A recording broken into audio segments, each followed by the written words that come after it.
Hello. If blockchain is a distributed, immutable ledger, then it should be a great place to store information which we need to know is authentic. For instance, someone's professional credentials or academic qualifications. Well, that's an application that my guest this week is creating. So I'm very pleased to welcome Dr. Mohamed Al Hemairy, who is head of the Technology Transfer Office at the University of Sharjah. Dr. Al Hemairy, thank you very much for doing CoinGeek Conversations. Thank you, Charles, for having me. I'm very pleased, to be with you today.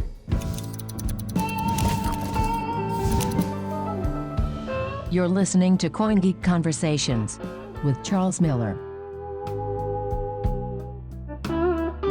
Let's start by talking about the need for this, because perhaps most people may not have really thought about it, but I think you believe that there is a real problem with the authentication of these kind of academic qualifications or professional credentials. Yeah, true. Actually, indeed, academic credentials, Charles, and transcript are very important and crucial documents for everyone. It's important for the student, for the faculty member, employees, and even the employer, and even the institute who are issuing the certificate. These credentials have a lifetime value and important as a proof of qualification, experience, and also sometimes works as a license to practice for a certain profession. In your press release about this, I was very surprised to read about the extent of the problem here, because you've said that in the United States alone, there are around 2 million fake degrees or certificates in actual use, and more than 300 unauthorized universities in operation. I think that'll be news to quite a lot of people. 270 fake institutions in the UK, and that the cost of this, I don't quite know how this would be estimated, is supposed to be $600 billion a year. I mean, this is, if any of that is accurate or even nearly accurate, this is a very big problem. Yeah, this is exactly very surprising and unfortunate news, actually. And was published in an academic paper more than 5 years ago and even 10 years ago. And I think now the figures are even worse. So it's a huge and global problem, I must agree. So for that reason, we think and we see that blockchain technology has a potential to solve this problem. And it has some what we call inherited features that can be deployed to solve such a problem. Let's talk a bit about your specific project, because I saw that it starts with a proof of concept, and then you're going to go on to establishing a joint venture to commercialize the research by launching a startup company. What stage have you reached with it now? The project we are working and with BSV has a multi-phases, and we start by collecting the data and also designing the business logic for the platform that we're going to use to authenticate and validate fake academic credentials. And then we will to launch a beta version of this application. And after we have a successful feedback and improvement from the customers, we're going to have a joint venture with BSV to provide the service for the community. We're starting with and focusing on UAE as a case study, and then in the second phase and the later stage, we're going to extend it to the whole world, and we will welcome any institute and universities to be partner and participate into this platform, open source, and also they can join for free. It sounds amazing, but let's perhaps look at it from the point of view of the institution who is issuing the credentials or the qualifications. If I'm running this part of the university, what will be different about how I will issue qualifications to students who've graduated or whatever? First of all, any institute can run their own node onto the network or on the platform. So they will have like the permission only about the data they are participating, but they're going to use the platform as a basic infrastructure to and service providing layer. And then, of course, there are so many benefits of using the platform. First of all, it's open source. It's open to the community to contribute into and improve the system. Also, it's built on BSV blockchain, which has many features and advantages than any other blockchains available in the market. It is scalable. It has very low transaction fees. And also BSV itself and BSV Association are supporting this project to be like open for the whole world and also serving as much we can of the academic community. If I am an employer, say, and I want to, if somebody comes along applying for a job and they've got the certificate that they say is authentic, it's on this system, it's on the blockchain, how will I know that it's been put there by the university in question, or that the university in question is a proper university rather than one of these fake ones? I mean, it seems to me that the authority of the system itself depends on the authenticity of the material being put onto it. And I wonder how a user can be sure of that. Yeah, first of all, we have an academic institute who are issuing this certificate will join the platform, and then they will be verified at the beginning, and they will gonna issue a private and public key to participate and communicate with the platform. And once there is any student who are graduating from this institute, he will also have his own private key, and based on his approval to provide his permission to the institute to verify his certificate on the network, then the system validate his certificate once in a lifetime, and that's it. Once it's be there, it's immutable. Cannot be changed. It cannot be manipulated. It has the trust by the community and who are joining the network that this is a valid certificate issued by this specific institute. How difficult is this going to be, and in technical terms, would you say, or is it more of a challenge in terms of working out the sort of social side of it as to the authority of people to use it and so on? There are many challenges we can say into this thing. First of all, is like inviting people to join the system. This will probably it's fairly new technology as well, and people, they don't have the knowledge and awareness about it. So we'll need a marketing campaign. Well, that's true. Marketing campaign for the platform, and as well as for awareness about the technology as well. What are the features? What are advantages of using the blockchain and being, having their certificates verified into the blockchain, as well as the employer as well, who they should know about this kind of technology and facility to validate certificates for those who are joining their firm. They don't need to hire people in HR department to do this all background check and due diligence about this certificate, or also experience, history, and previous job, etc. All these can be done in a blockchain and verified once in a time, and that's it. You don't need to do all of these efforts again. So you just need to interview the person. You don't need to do the background check. You already done that. It is on the blockchain, and you just maybe do hire him right away. I think the good thing about it is that it doesn't need everybody to use the system right away in order for it to be useful. Even if only to start with 1% of people are using it, it can grow from that, can't it? Well, this is probably what happens when every technology comes.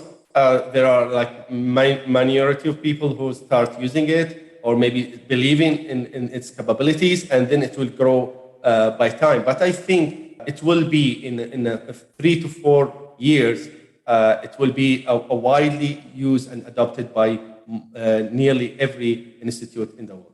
Well, just to broaden the conversation out a bit, I see that you have been involved in the technology transfer. I mentioned that you are head of the technology transfer office at the University of Sharjah. And this seems like a rather classic case of technology being brought out into the world and with a commercial use. I mean, is this typical of the projects that you've been involved with? And I'm wondering how your advice and involvement in this is informed by previous experiences with other technologies. Well, basically, besides being in the technology transfer office, I am basically a researcher in the software engineering field. And blockchain is, from the beginning, was one of like my most interest area to focus on. So in the technology transfer office, mainly we help the researchers, the students, and everybody who has a great ideas to transfer it from just an idea into an invention or to the product, help them to protect their intellectual property rights and file patents if needed, is applicable, and also to help them to commercialize these technologies to monetize their intellectual assets. So is there a small team at the university working on this, or how is the project organized? In the University of Sharjah, we have what is called research group, and each research group has a research focus and research interest. So we have multiple research groups who are focusing on blockchain research and cryptography. So, and we also have a blockchain research center as well. For this project specifically, we have hired an expert researchers and developers who will help into developing on this system beside our researchers in the university, and also the graduate and undergraduate students who are involved in this research project. I see also that your involvement with the wider world of Bitcoin SV is going to be sort of growing, because last month you became a member of the Blockchain Global Advisory Council at the BSV Bitcoin Association. What will that involve for you? Well, that is like an honorary position in the blockchain association, and as you know, it is a non-profit association which is mainly focusing on helping humanity and also showcase the blockchain to the world and what it can be done, and also the capability of this emerging technology. So in this advisory board, probably we're going to give our vision about the future of blockchain and also use case that can be employed for, and also give like any maybe technical advice or in technology trend to the executive team in the association to work on and focus on in the future. Well, there's an awful lot going on in this area in Dubai, it seems. And I was also interested to see about this other project that I think you're involved with, building smart cities and communities. Something to do with, I got a quote here, I'm not sure it's from you. It's going to make Dubai the happiest city in the world, apparently. Yes, well, indeed, Dubai already is the happiest city in the world. Right, good. Well, I'm looking forward to it. If you did not visit, I think I advise you to visit, and you will see by your eyes. The smart city project is one of the initiatives by the government and Dubai specifically, and it's gonna to employ the latest technologies like IoT, Internet of Things, artificial intelligence, the blockchain, and also the autonomous cars, driverless cars, and all these kind of technologies will be employed. Now we have a new technology called the metaverse that can be used as a new user experience for shopping, for going out into a virtual reality ecosystem or environment, and they can meet people with more interactive environment than just a video conference call as we have just now. Dubai has many initiative in this regard. And there is also the initiative for having metaverse museums in the virtual reality, art galleries, shopping malls, etc. I saw that you were involved in a project called Aquachain, which is a sort of metaverse for property sales, I think. Yes. This is a new project launched in Saudi Arabia and UAE by very passionate and innovative young entrepreneurs. And this is mainly trying to employ the blockchain into the real estate industry, fractionizing the properties into tokens. And then any investors, individuals, no matter how much he has, he can have some kind or share in a property using this real estate tokenization business model, which is something really new, was not available or existing before. As you know, if you want to buy or invest in any real estate, you need at least to have one unit, one apartment, one villa, one house, or one maybe industrial warehouse. But you cannot share with many people, especially if you don't know them. Maybe in the family member, yes, or maybe with your parents or with your wife, for example, but you cannot share with foreigners that you don't know. Now with the blockchain and the smart contract, we can divide these property into multiple number of shares or fractions, and then everyone can participate and have ownership into a small fraction of this property, and then he would get yield and revenues based on his proportional participation. It's a little bit like buying shares in a company where you can just buy a tiny fraction of the company, I suppose. But I don't quite understand why the metaverse needs to be part of it. Well, the metaverse is, as I said, it's very emerging technology now, and it's like passionate. Every one now is building their world or their property in the metaverse. Let's think about it by example. Adidas and Nike and Facebook and many big giant companies and brands have already purchased their land in the virtual world or in the metaverse. And now, for example, the Nike or Adidas now, they want to offer a virtual hub or a point of sale for those who want to, for example, to try the outfit without going physically to the shop and try and test and see the color and the size and all these, for example, fabric and material. And then you can get voting, for example, from your kids, which one is most suitable for me. So it's completely new user experience that the world is experiencing now and also in the near future. Well, there was a big interest in VR maybe 2 or 3 years ago, and it slightly faded away, I think, because there's a limited appetite for wearing those headsets. Do you think that problem is going to be overcome? Because all these metaverse things will require some kind of technology around your eyes, I think, which some people don't want, really. Well, yes. If you remember, the first model of the smart glasses, or what's called Google Glass, was awful. It was so big with the wires, and it was completely not practical to use. But by time and by research and development, it's got improved to be a simple glasses that you cannot even identify it is a smart glasses and so on. So the metaverse technology and also the devices that can enable this technology for the users are still in the beginning.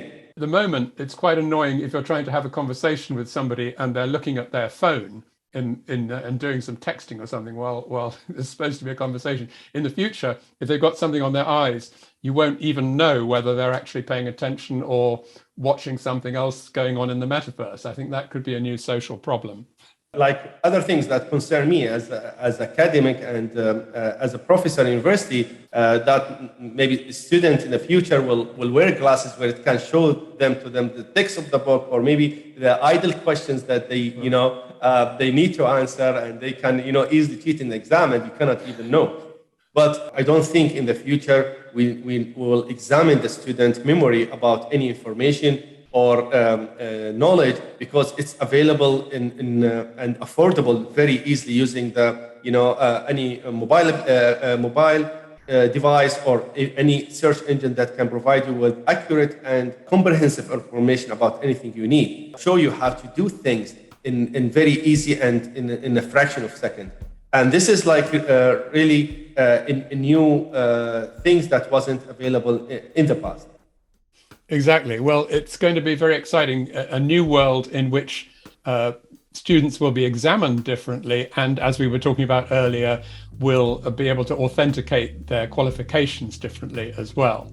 Thank you so much for your conversation today, Dr. Thank you, Charles, for having me today, and I was very glad to meet you and talk to you about the innovation of the future, and also BSV support to the blockchain and technology. Thanks very much to Dr. Mohamed Al Hemairy. Well, next week you can see the first of the recordings I made at the BSV Global Blockchain Convention in Dubai. My first guest, Sumi Aryan, has founded a Web3 education business and describes herself as a tech philosopher. She also used to be a singer in a Scottish death metal band, so there was plenty to talk about. Please join us for that on the next CoinGeek Conversations. Until then, from me, Charles Miller, thanks for listening and goodbye.